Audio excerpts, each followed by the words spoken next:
Welcome to Lemon TV. I'm your host, Jason Rose.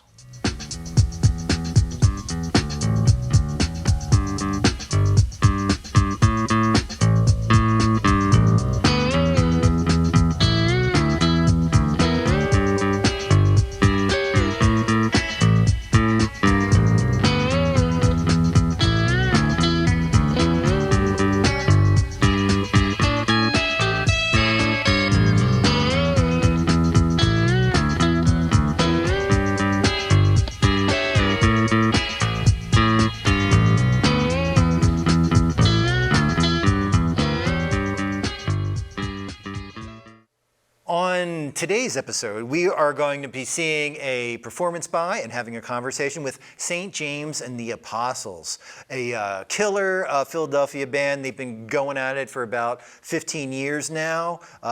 They put on a hell of a show. I'm really excited to have them here today. So welcome aboard, buckle up, St. James and the Apostles.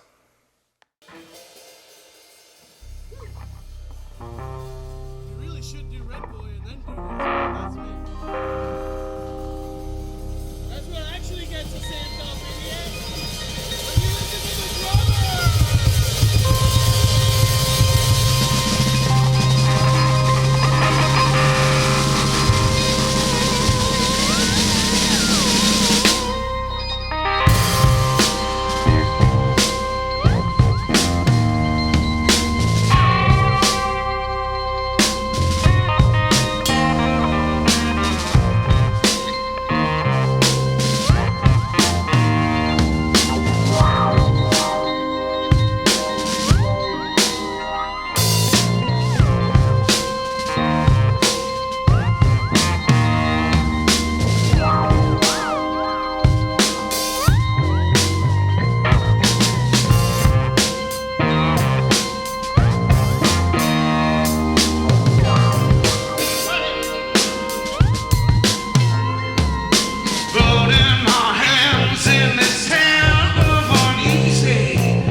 All right, this is Lemon TV. I'm here with St. James and the Apostles. And that is Jeff Castner, Jamie Mann, Mike Kiker, and Jill Snarberg. And Got it. Nailed it. Who was that? That was Jesus on the main line. That was the. And phoning into the studio today is Jesus. And also, I should mention, bassist Mark Candidi is in the band, but could not be joining us for the interview here today. He doesn't know how to talk. So let's start at the beginning. How did this unit assemble? I had gotten kicked out of a band, and the next day I went on the internet and said, "Does anybody need a drummer?" And these two had been playing as a band for what? A year and a half. Maybe. And About a year and a half. Yeah, about a year and a half. they answered the call. You answered the call. I guess I answered the call. Came up, they had a show. I came up like a couple hours before the show. Not knowing the songs. We rehearsed them Listening for like to them on a CD on the drive on the up. way up. We rehearsed them real Yeah. quick, and then we played the show. And then we got done, and they were like, "So you're in the band now?" And I was like, "All right." And then that was And we're it. family, by the way, too. That's We're when we family. found out kind of really more that we were like cousins. Oh, okay. So you guys are cousins. Okay, that's starting to make sense. So these two are like first cousins, right? So my mom and his mom are sisters. And then my dad is their mom's cousin. Oh, okay. And then there's Jill. And then there's Jill. Jill. And Mark. Isn't that And right? Mark, who's also In absentia. not related. He might as well be though. Yeah, we came in later. But he was the drummer we've been looking for because we had like 8 drummers before him. Like it was very Spinal Tap. Oh, okay. And that like one died, one Shouldn't be funny. yeah, one dropped out of the gig at They the all very died. last second. That's why we called him. Well, okay. Wait, who died? Wait. They all did. They all blew up spontaneously. And then Mark joined, and well, Jill joined first, right? You did. I think so, yeah. And then we got better, and then Mark joined, then we got even better. So then we were like, all right, I guess we'll be a 5-piece, but also maybe sometimes we're a 4-piece. Or And sometimes a we're 3-piece. Never been a 2-piece though. Flexible. Very modular. Maybe one day. It's very modular kind of setup. Farmacy!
correct me if I'm wrong. Is your latest released album Cat's Paw or EP? No. Oh, wow. That's the super newest old. one on streaming. That's the top one. Did we put that out in 2020, I think, or 21? Yeah. So, yeah, that probably is the newest. Yeah, like, but But that's these songs are from like 15 years ago. Yeah, that's like a compilation of kind of like leftover tracks. Oh, I from- didn't realize that. Yeah, like That's the very le- interesting.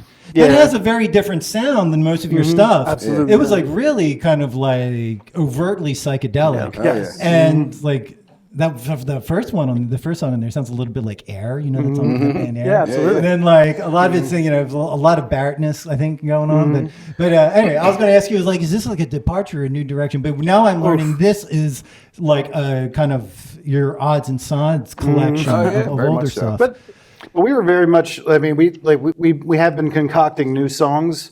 Like our last album was 2019's Black Psalms, and we put the album out, and then the world shut down. Yeah. basically. So what we basically did was What happened? We'll catch you up on that later. With all this I'm on a very important call. But yeah, we spent most of 2020 and 21 just like in the studio, not only working on our stuff, but we produced records for a bunch of different people, like Mark Lanke, Righteous Jolly. We wound up producing wow. over the course of like the last 3 or 4 years, close to 10 different records from 10 different artists, on top of working on our own stuff. So been very busy. We've but- basically got just like a stockpile of songs that we don't even know what to do with. So sometimes we just like, let's put this out, you know? Well, but it's been 6 years since you've guys put out a record. Do you have Sure plans to has. put out anything soon? We got very big plans. like a new record, We yeah. got some We- very big plans. We're coming. plans. about halfway done making the next record, but we've been sitting on a stockpile like 60 songs or so, trying to figure out which songs to put on said next record. But Man, we're, artists that can do that, just like sit on things and have like, you know, like Neil Young, like he can just pull an album out, like, oh, this is just like excellent stuff I recorded 40 years ago. I'm just gonna like pull it out, you know? But the next for you record is guys. very much like a love letter to maybe late 90s, early aughts, very Brit poppy sort of stuff. And we're fortunate enough to work with the producer from like the Beta Band and Oasis and a few other records. So that's Oh, who's working wow. on the next record for us. Yeah, What's we're the excited. what's the name of the producer? Nick Brine. Okay, well, that's really interesting. Yeah. So you guys like engineer records for other people, is that, and that's correct? Do you guys have like your own studio or something? Is that how that works? What's the name of your studio? What's it called this week? No, Green it's Rock. It's always been Green Rock Recorders. You just don't pay All attention to the right, Instagram. I kind of page. knew that. Yeah. But I didn't want to presume. County Blocks. That was the record we County did. Blocks. That's right. Really, that It turned out just really so good. happens to Yeah, be it turned out really located above the bar that Jamie owns, also called Green Rock. Right. Huh. Green Rock, the one that has the pierogi cheesesteak? Oh, Pierogi hoagie. Pierogi. But it's a hoagie, it's not a It's a cheesesteak. pierogi hoagie. Because they rhyme. That's Did the I only say reason. pierogi? I meant kibasi. Oh yeah, no, that's All right, we're somebody going to else. start that again. So the Green Rock Tavern, Jamie, the Green Rock Tavern, is that the place that has the kibasi cheesesteak? No. No, they do not have a kibasi. No. All right, but they have a pierogi hoagie. Yeah. Okay. Sure. On occasion. All right. I should mention I heard your name, Mike Kiker, before when I was looking for someone to like service my organ. Oh shit, that's on the table. From That the totally- back! Dude, I'm getting married. What the fuck? Organ service. That was a totally unintentional, Freudian very slip. hilarious. We call thing. that a Freudian slip. Anyway, Holy shit. Hi, Freud.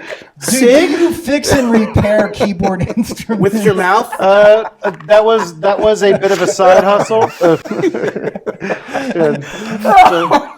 I have several Kimball organs That's that are always giving me problems.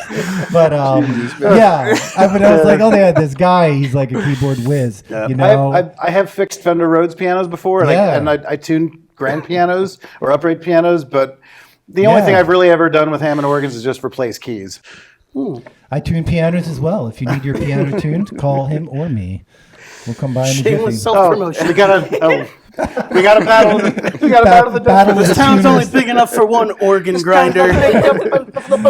Oh, boy.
So, Jamie, are you the St. James of the St. James and the Apostles? Or is that just... I think so. all right. You know what? I think so. You used to start off saying you're such a narcissistic bastard. That's why you named the band that. Well, I can't get fired from this band. Right. You were in some Hells of Bands, but previously you were in the Oh, 3 my for God. Tens, which I personally really liked. Thank you. Thank you. I have a funny question for you. Yeah. What were you doing, Jamie, on the day of December 19th, 1992? December 19th, Wow. 1992. I'd like to call a lifeline in. You're supposed to plead the fifth, I think. December Well, I'll 19th, tell you what I was doing 1992. on that day. I was 15 years old, and I saw my very first rock show. Okay. And it was an all-ages show at J.C. Dobbs. Oh, Jesus. And the lineup that day I think I know where you're going with this. was Artless, Invid, Artless, wow. Morphines, and Invid. Oh, my goodness. Yeah, yeah. And you were there, so you I were was there. actually you were Jamie was in this band Invid, and they played the very first show I ever saw. So that was kind of. Wow. I'm sorry. But you're like, I don't get it because you look younger than me, so I don't know how you could have been. Jamie, you raised him. Drugs. That's true. Drugs. It's pickled. He's like a pickled man, you know? Yeah. So much booze in there. Drugs and alcohol. So so I have so that particular You're day. his rock dad. You're talking about rocking and rolling. Oh, here we you go. Morphine, Artless at the Black Hole Presents, right? Oh, On yeah. 13th and South. you threw my this God. into the crowd. This and is I grabbed crazy. it. Dude, does that look Wow, familiar? that does crazy. look Oh my weird. Holy God. shit. Well, are you one of those Boy What? Scouts, or He was wishes. that somebody else? He wishes he was one of those Boy That Scouts. could be me, but it's not. That looks like you actually. Were you a Boy Scout? I was a fucking Cub Scout, believe it or not. Yeah. Jesus. Didn't make it to Boy Scouts. Holy shit, I forgot about that. Thanks, didn't man. let me That's in. amazing. They didn't let me in. They didn't let Jill be a Boy Scout. I've been doing this for a little bit. You've been doing this for a while. Played my first show, I think, in 1990. So good God, how long ago? 35, 36 years 35 ago? years, yeah. And that was. And I'm that only was- fucking 32, man. that- It's amazing. He's living a real life. He's a this guy. 32-year-old alcoholic pop star. He was like Diaper Man of the Mighty Heroes. He was. Jesus, man. Well, thanks for embarrassing me, mother. Motherfucker. Oh yeah. So I can imagine 2-year-old Jamie on stage with the bass. the address on here is 6129 Frontenac Street. Is that? Oh my Is that, God. where, is that where? Are you guys from Northeast Philly? We are, That's, yeah. that's the house I grew up in. I grew up in Northeast Philly, and I lived Yeah. not far from there for a while. That was inspired by like Look At Records. Xerox the cover, get them printed up at United in Tennessee or wherever it was, and they ship it back. You Xerox the covers and hope your friends bought them. So I haven't seen one of those in about 30 years, so that's pretty amazing. Did they buy him? Yeah. This one was free. Oh, Jim threw it. He threw it out into the crowd. And That checks. That checks out.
to me now, drawn and calling for some more.